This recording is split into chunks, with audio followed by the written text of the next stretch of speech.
Vale. Oh, yeah. Esto no me parece que esté recto. Ahora, ¿no? Yo creo que sí. Vamos a ello.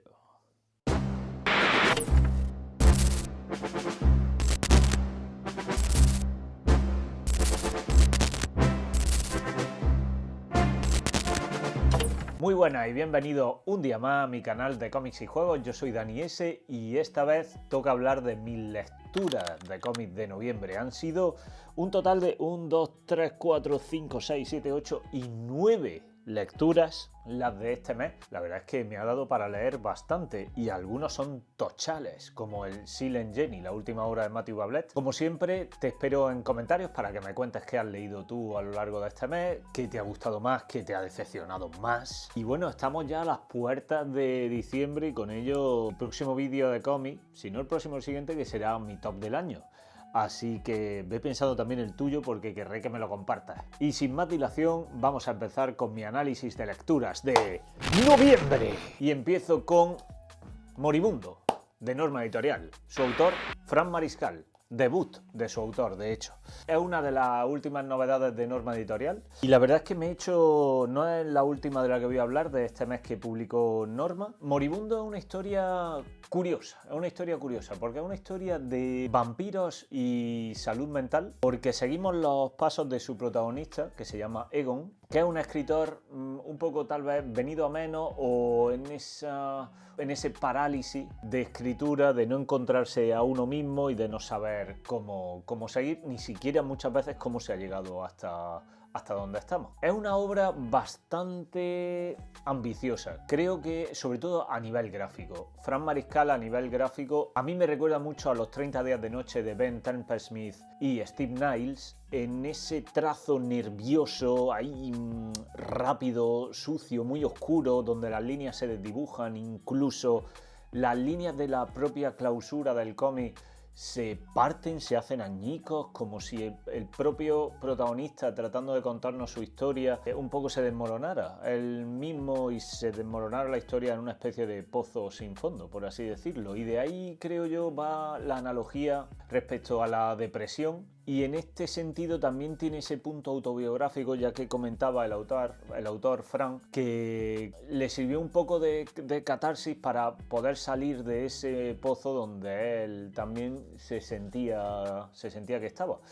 Entonces, hacer una comparativa con el vampirismo reflejando esas sensaciones depresivas y demás me ha parecido bastante original. ¿Qué ocurre? Ocurre que la primera parte para mi gusto es bastante abstracta. Hasta cierto punto incluso hay momentos verdaderamente un poco incomprensibles. Sin embargo, la segunda parte del cómic, que sí, digamos, sigue un eje argumental más tradicional, pese, ya os digo, a esa narrativa gráfica tan borrosa, creo que le sienta mejor un eje argumental más estándar, por así decirlo. Me ha gustado cómo ha afrontado el tema y aunque me hubiera gustado que hubiera hecho por momentos algo más patente el hablar de la depresión y demás, me ha gustado cómo lo ha comparado con el vampirismo. Bueno, tenemos como a dos, aunque nuestro gran protagonista Egon es este escritor, Egon representa la parte que se niega a abandonarse digámoslo así, al confort del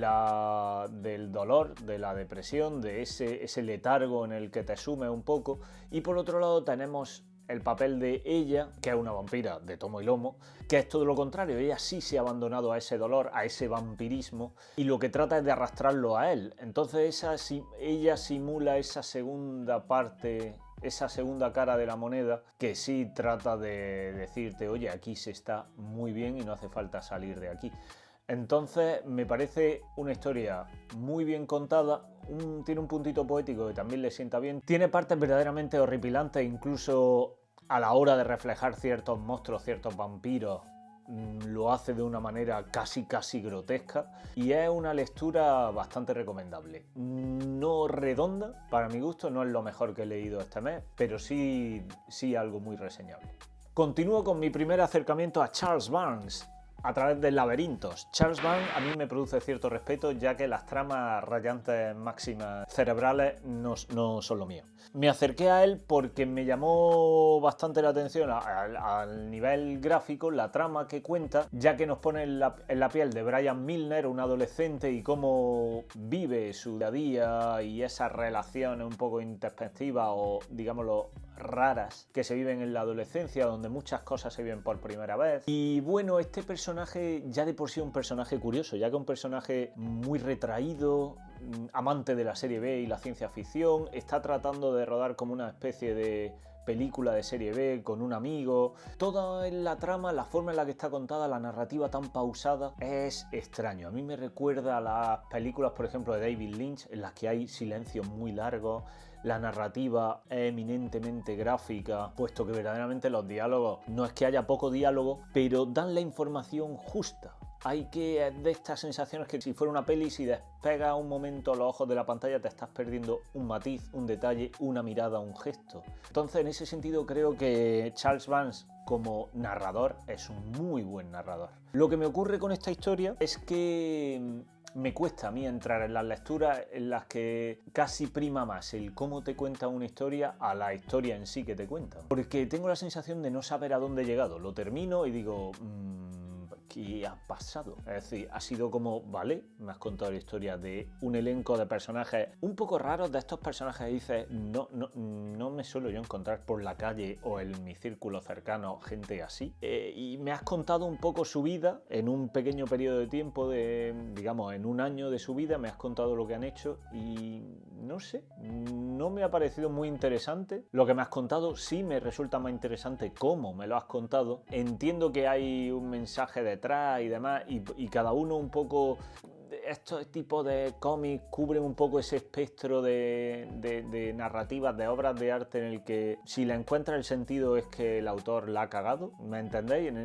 Es decir, lo que trato de explicar es que muchas veces como tú dale tu propio sentido. Yo te cuento esta historia, te la narro como buenamente me gusta y ya. Y entonces lo considero una obra original, la considero una obra, una rara avis, de esa como destinada un poco a ser como de mini culto, pero no es del todo para mí, no. Así que ni de coña. Ahora mismo me voy a acercar a Agujero Negro y similares rayadas ya máximas, porque ya os digo, es mi primer acercamiento a este autor y esto no lo considero una rayada máxima. Tiene sus puntitos, pero es muy lineal, es decir, es fácil de seguir, más allá de la originalidad de cómo está contada.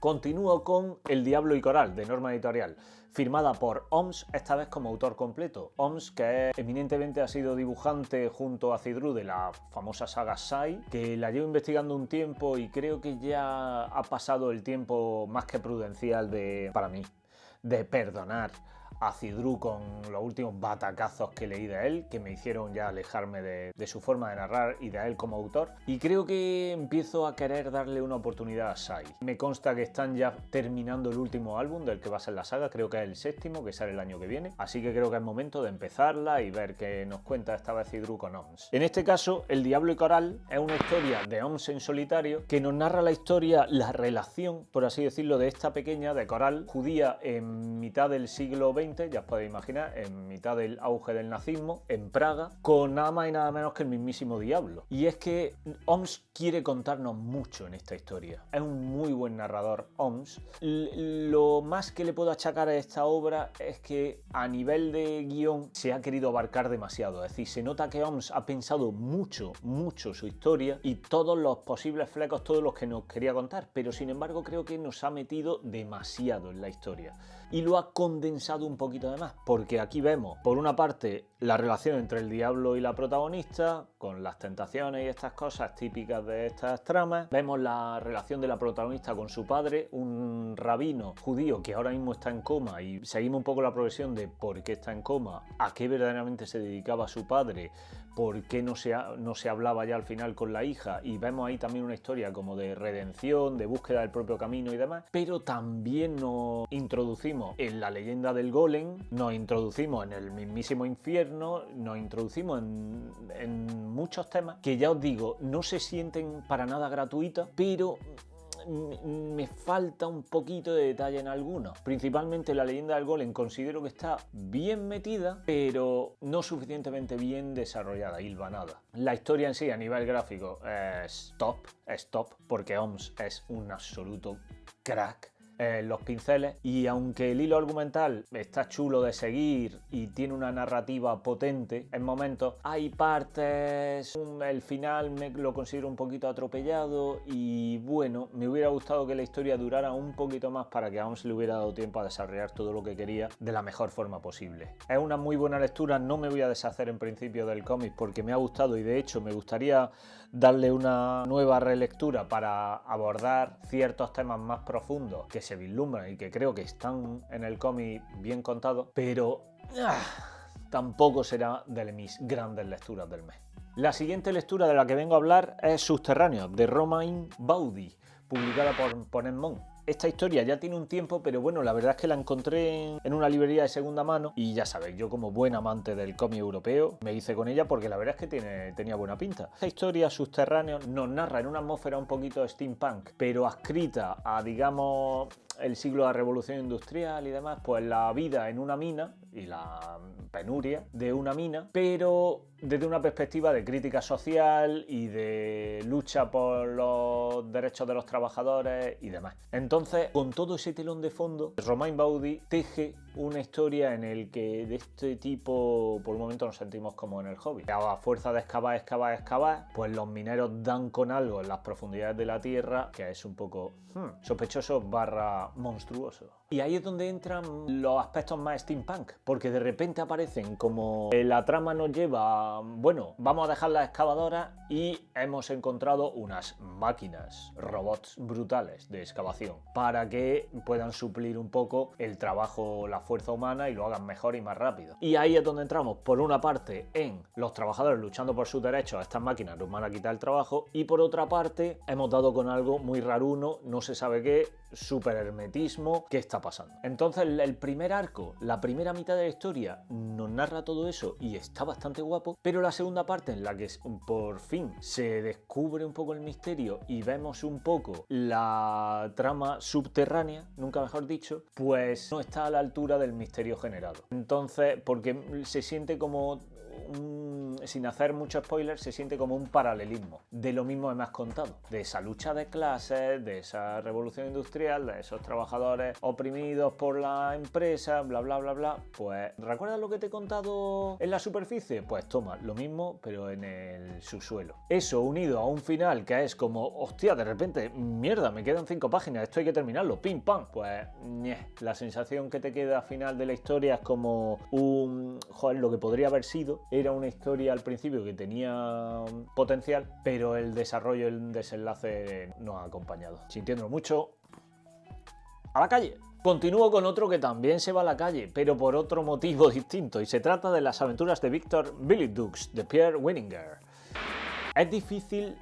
Hablamos de un recopilatorio de 3 álbumes europeos al más puro estilo BD clásico de los años 80. Yo intento no hacerlo, pero es difícil no aplicar un poco el presentismo con esta obra. Y es que en aquella época el cómic europeo, pues bueno, tenía unos ritmos de publicación distintos y al final la historia eran, en muchos casos, eran un compendio de gags y de clichés muy manidos, escuetos y demás. Entonces, bueno, este es un poquito más heredero de esa historia de BD clásico de, pues claramente de Tintín. Y aunque los personajes tienen un desarrollo más y las tramas tienen un poquito más de desarrollo, no consigue abandonar ese paraguas. Eso unido a que se nota mucho la evolución gráfica a lo largo de los 3 álbumes, porque el primer álbum, la verdad es que a nivel gráfico es bastante regulero. Muchísimas manchas negras a la hora de narrar, prima demasiado el color negro y se carga muchísimos detalles. Pues bueno, quitando eso, la historia es curiosa, está interesante, pero es muy predecible, siempre tienes la sensación de ir un paso por delante de la trama y entonces pues vale, es pues como pequeña obra de esa época, pues está curiosa tenerla y haberla leído, pero ya. Vamos con el tochal del mes.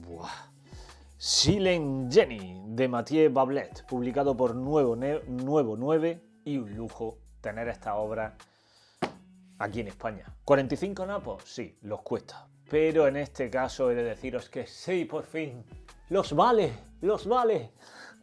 Voy a empezar por el final, pero bueno, esto es así. El mejor Mathieu Bablet no solo ha vuelto, sino que verdaderamente es el mejor Mathieu Bablet que nos podíamos encontrar. Esto es un top del año de tomo y lomo. ¡Buah! Brutal. Se nota que a Mathieu Bablet le mola la atmósfera apocalíptica, distópica, le mola ese rollo. Le molaba en Shangri-La, le molaba en Carbono y Silencio, le mola ese rollo. En este caso, Silent Jenny nos narra la historia, como no podía ser de otro modo, de Jenny, una científica que vive en una mónada, pequeño anagrama de nómada. Es una suerte de ciudad ambulante que recorre un mundo futurista y ya apocalíptico, pues un poco sobreviviendo como se puede, como existe una comunidad dentro de esa mónada, de esa ciudad ambulante, existe toda una comunidad de gente que se dedica a distintas, bueno, que se encarga al final del mantenimiento, del buen mantenimiento de esa ciudad, y cada uno tiene su papel. Pues encontramos a Jenny, que es una científica, trabaja para una corporación como si fuera un funcionariado y lo que busca es abejas. Ella busca abejas vivas. Su función es la de encontrar abejas vivas donde sea para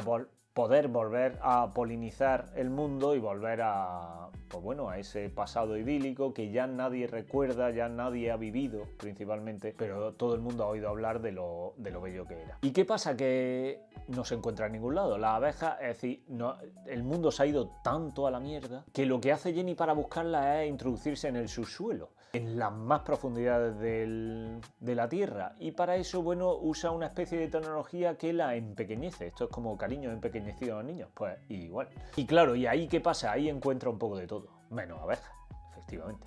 Porque el mundo también tiene como una suerte de radiación rara que hace que el aire ya sea difícilmente respirable. Entonces, en esas profundidades lo es aún peor. Tanto es así que conforme más tiempo pasa en esas profundidades, más te pudres, por así decirlo. Entonces, bueno, Jenny está un poco ahí en esa, no es dicotomía porque ella lo tiene bastante claro, pero está en esa batalla de querer buscar las abejas, pero cada vez que te introduces más y más en ese subsuelo, vas perdiendo días de vida. Entonces nos encontramos con un protagonista obsesionado con esa búsqueda, conseguir la fórmula para revertir la situación en la que estamos y volver el mundo atrás. Incluso que ya ha decidido de todas paralizar su vida y darlo todo por esa causa. Entonces es un personaje interesante, muy interesante, deprimido, pero muy humano. En toda esta vorágine, Bablet nos habla también de temas como el corporacionismo, la burocracia más absurda del mundo y un poco la pérdida de sentido de la vida y del camino,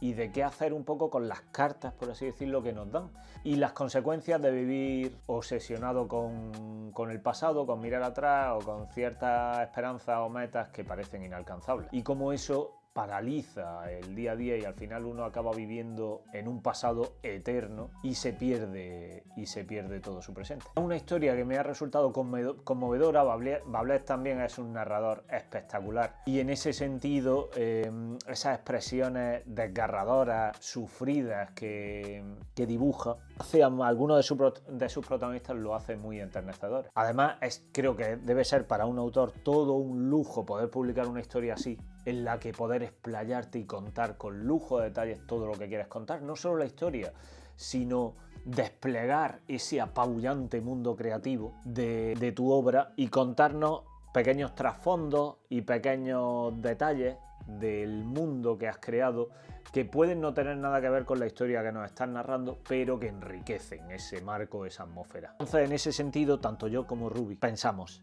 que es un pedazo de obrón brutal. Así que estoy muy contento de que haya vuelto el mejor Bablet. Tenía miedo, porque tanto Adrastea como Carbono y Silicio me defraudaron muchísimo. Ya no hablar de Midnight Tales, que directamente no lo terminé. Entonces tenía la sensación de que después de Shangri-La tenía miedo de que este hombre fuera un, ¿cómo se llama? Un Star One Shot o como sea, una estrella de una sola historia. Esto es un pepino épico. Continúo con En la cabeza de Sherlock Holmes, de Cyril Lierion y Benoit Dahan, publicado por Norma Editorial. Cómics que nos han prestado unos amigos y que nos narra una historia más de Sherlock Holmes, otro día en la oficina, es decir, el típico Sherlock Holmes, el típico Watson al que estamos acostumbrados, y sin embargo aquí la originalidad está en la forma en la que está contada. Y es que el apartado gráfico de este cómic es bestial. Nunca mejor dicho el título, nunca mejor encontrado el título en la cabeza de Sherlock Holmes, porque verdaderamente nos introducimos en la cabeza de Sherlock Holmes para descifrar un caso rocambolesco, extraño, con muchos giros, con muchos recovecos, muchos hilos de donde tirar, como todas las tramas de Sherlock Holmes, y donde la originalidad radica en eso, en la forma, en la narrativa en la que está contado, pues hay verdaderas splash page, ausencias de clausura y de viñetas y páginas que dicen, qué barbaridad es esta. ¿Qué ocurre? ¿Qué le achaco a este cómic? Que pasadas las primeras 25 páginas, pasas páginas como otra splash page apabullante, otro diseño de página brutal, otro. Entonces lo que era brutal acaba siendo demasiado apabullante, demasiado estrafalario. Entonces acaba estragado, es como terminas de comer y has terminado con la comida en la garganta, pues así. Entonces claro, se pierde un poco, el efecto wow se pierde un poco y se hace tan cotidiano que al final es como, tío, por favor, una narrativa normal. Joder, es que ya no veo nada, de tantas cosas no veo nada. Que tal vez un poco la sensación que uno tendría si se metiera en la propia cabeza de Sherlock Holmes, seguramente, porque el detective era increíblemente inductivo.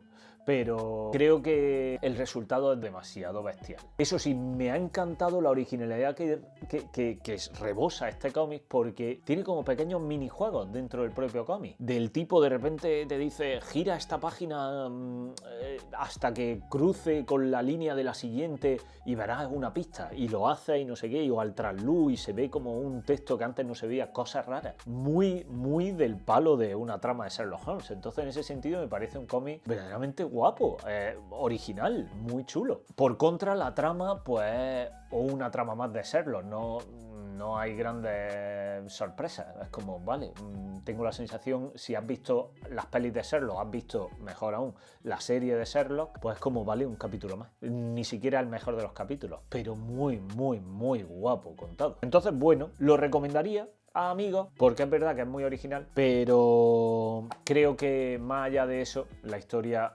si fuera otro cascarón, la historia sería bastante del montón.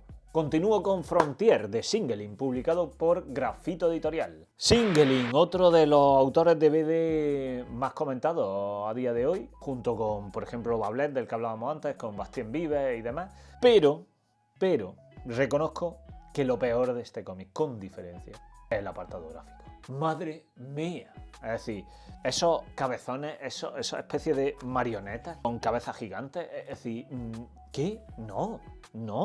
¿Por qué? ¿Por qué me da especial coraje? Porque es que la historia me parece buena. La historia es buena. Es un futuro también un poco distópico, aunque no lo llegamos a percibir del todo, ya que la Tierra se ha ido un poco a la mierda porque hemos sobreexplotado todos sus recursos y lo que hemos hecho es, pues que nos queda mirar arriba, mirar a la estrella y hemos conquistado el espacio. Y vamos entonces a explotar los recursos que nos da el espacio. Entonces la Tierra no es protagonista. No existe ese ambiente de desesperanza en la Tierra donde todo es triste, gente rebuscando en la basura y demás. No está eso. Pero sí se siente un poco el, joder, no hemos cargado la Tierra y estamos haciendo lo mismo en el espacio. Eso sí se siente. Es una historia con sus capas de profundidad, porque no es simplemente el día a día de los tres protagonistas que te voy a contar a continuación, sino que hay profundidad en la historia. Hay anhelos, hay evolución de los personajes, hay incluso empatización con ciertos personajes. Pero el apartado gráfico no le pega nada. Esas marionetas hacen que las escenas más serias, más sobrias, no te las puedas tomar en serio.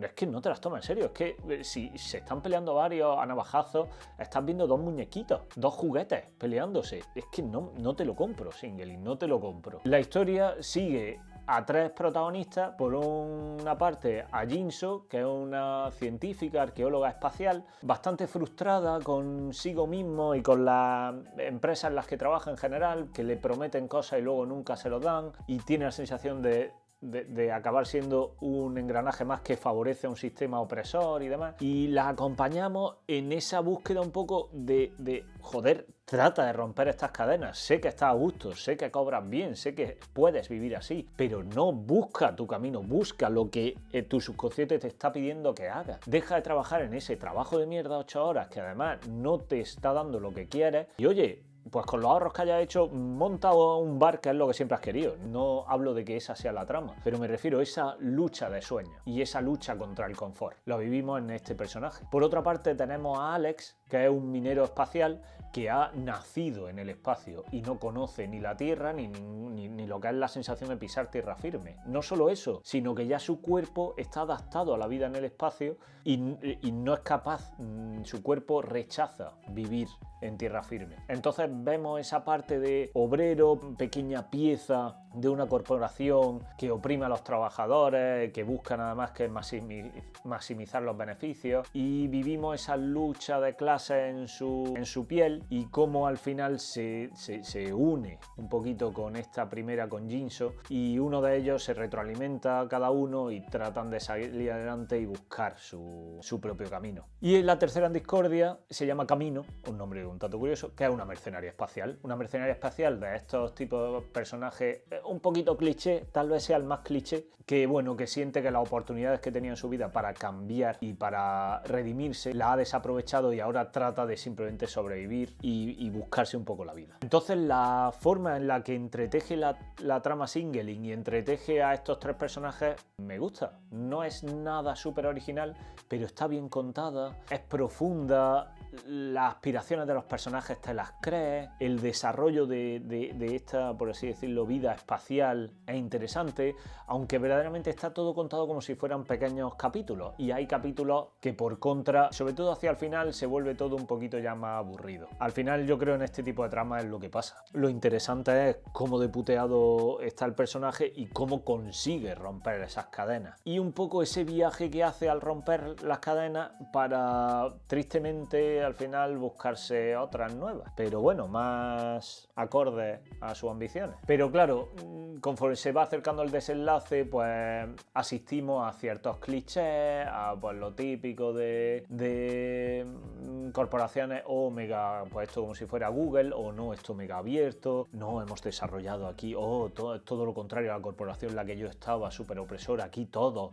se mira, el trabajador se mira, se cuida, tal. Pues bueno, ciertos clichés en los que caemos que bueno, ya está. Y se vuelve un tanto aburrida hacia el final. Pero con lo que no puedo es con el apartado gráfico. No puedo. Esto con un apartado gráfico más estilo BD clásico incluso, o de lo que llevamos visto hasta ahora, creo que estaríamos ante una grandísima obra. Pero no es el caso. Así que está bien, pero sin más. Y termino con La mano y los 6 dedos de mogollón de gente, pero vamos a decirlo porque joder, son los autores.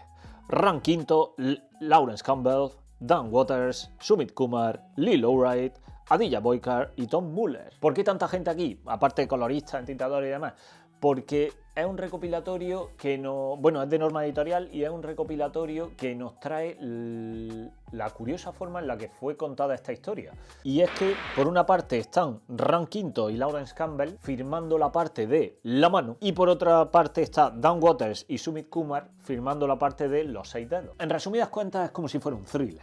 Una de esta pareja de artistas nos narra la historia desde la perspectiva del detective, que se llama Ari Nasser, que busca simplemente a un asesino en serie, que lo hacen llamar La mano, por cómo firma su obra y demás. Y no solo eso, sino que lo busca por tercera vez, porque ya lo ha detenido 2 veces. Lo que pasa que no sabe si ha detenido al original, a imitadores, no se sabe qué ha pasado. Pero es verdad que su carrera ha sido cimentada a lo largo del éxito de haber detenido a este hombre una segunda vez, y ahora aparece una tercera. Él a punto de jubilarse, pues empieza la prensa y demás un poco a preguntarse si este detective está a la altura de su nombre, de su gloria, o verdaderamente no ha vendido la moto y lo que han encerrado es a un conejillo de India y ya. Y por otro lado tenemos la historia de Los 6 dedos, firmada por la otra dupla de artistas, que nos narra la historia desde la perspectiva de Johannes Bale, que es una suerte de arqueólogo frustrado que de repente se despierta en trance en una escena de crimen grotesco que coincide con el del asesino de la mano. Y tanto es así, él no recuerda nada. Entonces, tanto así que se empieza a preguntar si es que él es el asesino verdaderamente que están buscando. Entonces, está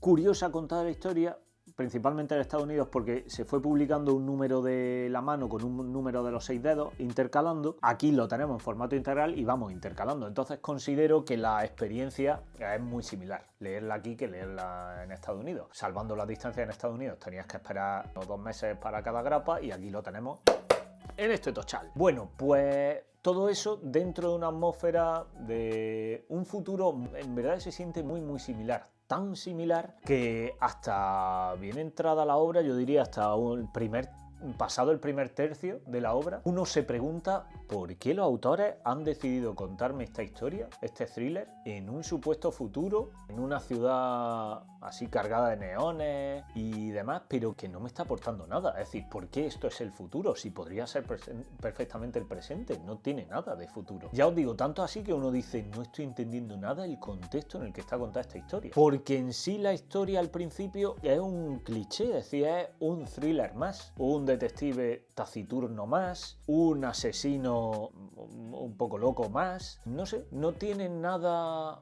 entre comillas original en ese primer tercio. Pero, ojo, cuidado, porque pasado ese primer tercio, la historia empieza a, como ya engrasado, ya es como los autores dicen, vale, ya tenemos el pozo, el trasfondo que queríamos, lo tenemos. ¿Crees que estás aquí en una zona de confort? Ya más, esto lo he visto, ya. Vale, pues ahora, ¡boom! Vamos a retorcer esto. Y a partir de ahí, la historia pega unos giros que dices, my goodness, brutal. Me jode porque no te puedo contar mucho más, para no hacerte spoilers. Pero brutal, me ha flipado la historia.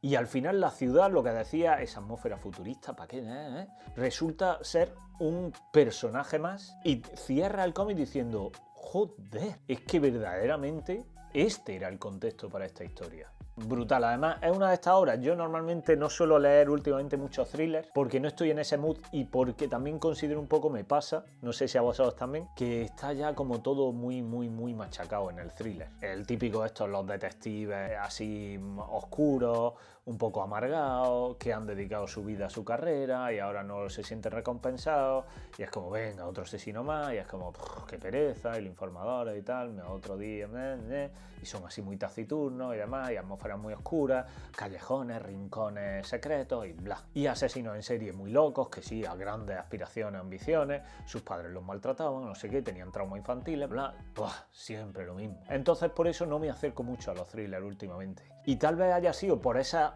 baja expectativa y ha ayudado seguramente, pero hola, es decir, de repente esto es un pepinón brutal de este año, un grandísimo top de este año. De hecho, putada, porque me lo ha dejado un amigo, Cristo, gracias Cristo. Putada porque es que me lo tengo que comprar ahora, joder. Y es que 2 grandísimas lecturas de este año son 2 cómics que me han prestado y que me tengo que comprar y no sé si a vosotros pasa, pero claro, comprarte algo que ya has leído es como, cuesta un poco más. Pero joder, os lo recomiendo mucho. Aparte, ya a nivel guión, ambos guionistas, tanto Ron Quinto como Dan Watters, me parecen guionistas muy buenos. Porque la narrativa interdependiente que gasta y la narrativa paralela, un poco lírica, metafórica, me ha parecido una profundidad y de un desarrollo brutal, muy guapo. Y a nivel gráfico también cumple. Es cierto que a nivel gráfico la parte del detective, la de Lawrence Campbell, me parece demasiado oscura, un poquito, es decir, muy diferente, ¿vale? Pero para entendernos, abusa demasiado de las manchas negras, de los manchurrones, como hacía la aventura de Billy T. Dukes, y no me gusta tanto ese apartado gráfico. Sin embargo, el apartado gráfico de Sumit Kumar sí me gusta, me parece ideal. Es también oscuro, pero sin abusar de los manchurrones negros. Pero ya os digo, en esta trama así cargada de neones y callejones y días lluviosos, la verdad es que le va como anillo al dedo. Me parece una de las grandísimas sorpresas de este año. Os lo recomiendo mogollón. Y todas esas han sido mis lecturas de este mes. Como veis, un poco de todo, de todos los géneros, ¿verdad? Un poquito, porque faltaba el thriller y ahí está, el slice of life, apocalipsis, aventura, no sé, un poco de todo. Ciencia ficción, espacial, vampiros, diablos, ha habido de todo. Como veis, no soy alguien fácil de encorsetar. Jaja. Así que bueno, que lo dicho, te espero en comentarios, coméntame si has leído alguna de estas obras, qué has leído tú, qué me recomiendas, qué no me recomiendas ni de coña, y bueno, y las sensaciones que te han generado a ti algunos de estos cómics que podamos compartir. Nos vemos en el siguiente y mientras tanto ya sabes, ¡muchas lecturas!